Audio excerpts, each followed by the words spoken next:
Hello friends, and welcome back to another virtual story time with Miss Liz. Before we get started with today's book, I wanted to acknowledge that today, March 19th, 2021, marks 1 full year since virtual story time began. On March 19th, 2020, I had started working from home and I pledged to post 1 story a day every weekday until the pandemic had lessened. And 1 year later, I am still recording story times. A lot has changed, and I think a lot of us have more hope for the future than ever. So I just wanted to thank you all for sticking around. We have read over 260 books together. And today, 1 year later, we're reading book number 262. So today's book is an acknowledgement of all that we've been through and how far we have come, and it offers some hope for the future. Today's story is called Outside, Inside, and it's by LeUyen Pham, and it is about all that has happened this past year. I hope you'll enjoy it as much as I did when I first read it. Here we go. Outside, Inside by LeUyen Pham. Something strange happened on an unremarkable day just before the season changed. So about this time last year, everybody who was outside, riding their bikes, walking their dogs, doing things alone or with neighbors and friends, everybody who was outside went inside. The streets were empty. Well, except for this one little cat and some birds. Everyone, everywhere, all over the world went inside. There were a few exceptions, but mostly everyone just went inside, shut their doors, and waited. Some people had company of their families and other loved ones. Some people were alone. They went inside and waited. Almost everyone, because some people, who do we see here? We see male people, we see folks getting food at the market, we see firefighters, we see police officers, we see medical professionals. Some people needed to be where they needed to be. And that was especially true for people who worked at hospitals or other healthcare workers. Outside, the sky was quiet, but the wind still blew, and the birds kept singing, raccoons came out, squirrels played in the streets, but the cars stayed away. The world felt a little different. Even this person walking their dog was wearing a mask. That's something a lot of us have been doing this past year. Inside, we baked and we cooked and we made music and we watched TV and we read and we played games.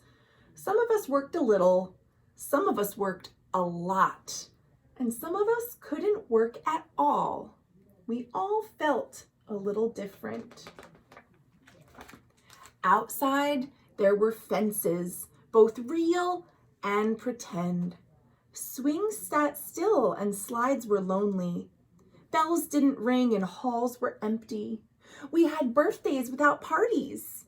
We shared words without sounds, and we reached each other without touching. The world was changing a tiny bit outside. Some of you may have experienced things like drive-by birthday parties and Mother's Days, signs with words of encouragement, people helping their neighbors without getting too close. I think we all noticed empty playgrounds, empty schools. Some of these things have changed even further than what we see in this book now. Inside, we waited and we worried, we laughed and we cried and we tried to breathe. We made things together, and we did things alone. We hoped and prayed and wished.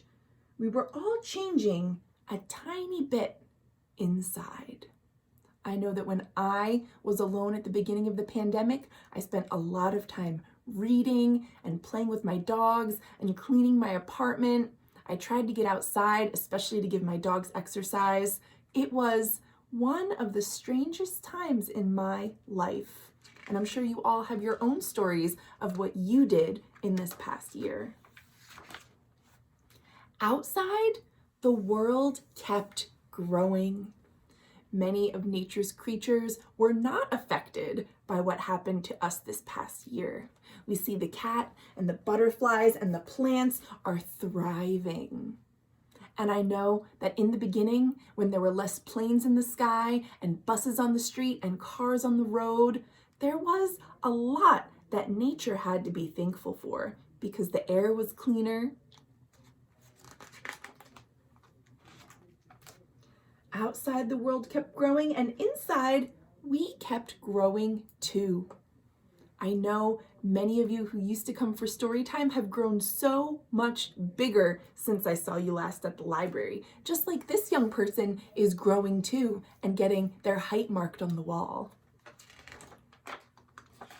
So why did we all go inside? Well, there were lots of reasons, but mostly because everyone knew it was the right thing to do. On the outside, we are all different. See all the different people in these windows? They may not look the same or speak the same language or enjoy the same things, but on the inside, we are all the same. People who are worthy of love and are able to give and receive love. You can see in this picture that love is all around, even when we can't be together. And we remembered that soon spring would come. Spring would come inside and outside. Look at that big picture. It is life sort of back to the way we remember it. People hugging each other, enjoying time together, playing. We are slowly but surely getting there.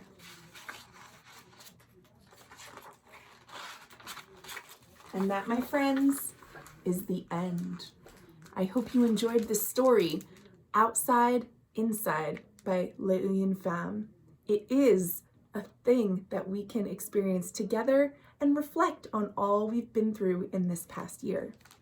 Before we end for today, if you want to stick around for a little bonus, I'd love to read the author's note at the end of this book, where LeUyen Pham writes to us about the past year and all that it's meant to them.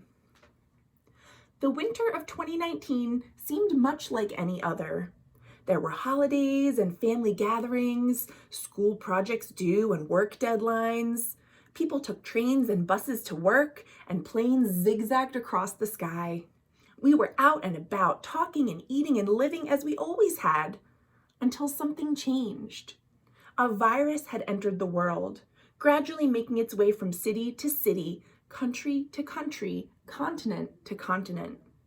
Almost overnight, everything that had once seemed normal was no longer so, as one by one, to prevent spreading the virus, nearly everyone everywhere went inside and closed their doors.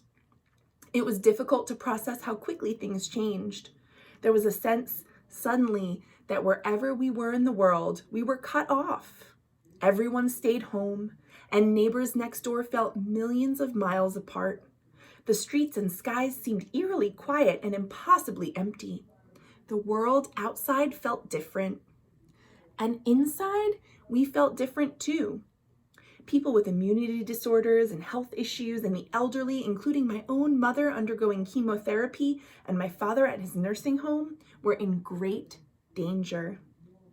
We worried about getting sick or getting our loved ones sick. Some of us couldn't work. Some of us couldn't go to school, even online. Some of us couldn't be there for our families when they needed us.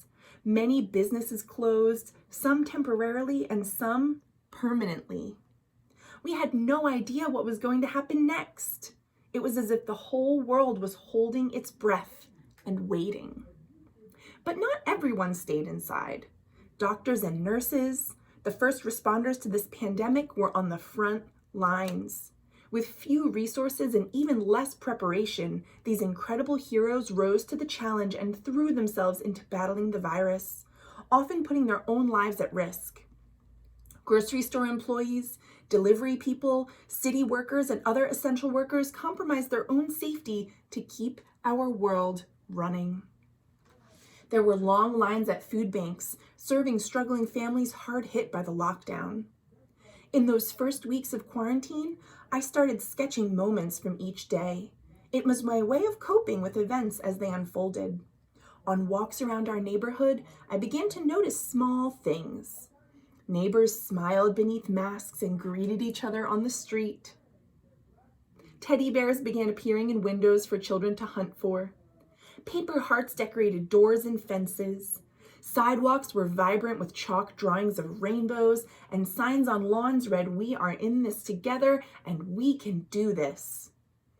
Neighbors shopped for those unable and left groceries on doorsteps. Every evening at the same hour, people stepped onto porches or stoops and cheered for those on the front lines, a moment of the day when we were all united in love. Around the world, empty parks saw a resurgence of wildlife as animals ventured out, undisturbed by humans. Without planes and cars, the air seemed cleaner. During this difficult time, people reached across the void to find one another and come together. So much had changed, but those struggles, rather than bringing us down, instead brought out the best in many of us. As I write these words, masked people of every color fill the streets to fight against racism and to right the injustices of the world. They face the double danger of contracting the virus and having violence brought against them for speaking their minds. Nearly every face painted in this book is inspired by a real person, from people in the news to family, friends, and neighbors. The images inside the hospital are based on real events. A woman giving birth while suffering from the virus. An older woman isolated from her family, celebrating her birthday with kindly nurses the day before she died. The grateful man showing through the hospital window his love for the nurses who saved his wife's life. Stories that moved me found their way into my drawings. One of the most difficult spreads for me to create was the one explaining why we sacrificed as we did. It features real people who were in most danger during this time, some who have either survived or succumbed to the virus, and includes friends who have lost loved ones. Knowing that every character is based on someone real gives me both joy and pain. My career has been devoted to drawing this world as I would like it to be, my version of a happy world. This is the first time that I have cataloged the world as it is. It is a recording of the daily acts of kindness and humanity made by everyday people. And there was so much happening, so many good deeds, that I simply couldn't find space in these pages to record it all. This book is a time capsule for our moment in history, when the world came together as one to do the right thing. LeUyen Pham, June 2020. Again, that was Outside, Inside by LeUyen Pham. And you see, this book was dated June 2020, and so much has changed since then. We've seen a rollout of a vaccine that offers us hope, and we've seen some changes that point to the fact that one day things will be better. I want to one more time thank you all for sticking with me for a full year of virtual story time. In particular, I want to thank my colleagues at the Free Library who have supported me through some of the toughest times imaginable. I want to thank my family and my friends for believing in me and offering me encouragement as I began this project. I want to thank my dad for resharing every story time and keeping count. And that is really the only reason I know that today's book is number 262. Thank you, Dad. I love you. I hope you all have a wonderful day. And I hope you take some time to reflect on this past year, the things that you've learned, the things you've experienced, and thinking about the experiences of others as well. Thank you so much for joining me for another virtual story time, and I will see you next week for more great books. Although going forward, I'm thinking of cutting back virtual story time to just a couple days a week. I need a little bit more time to think about what that might look like. I will certainly let you know as things change. Thank you, everybody. Have a great day.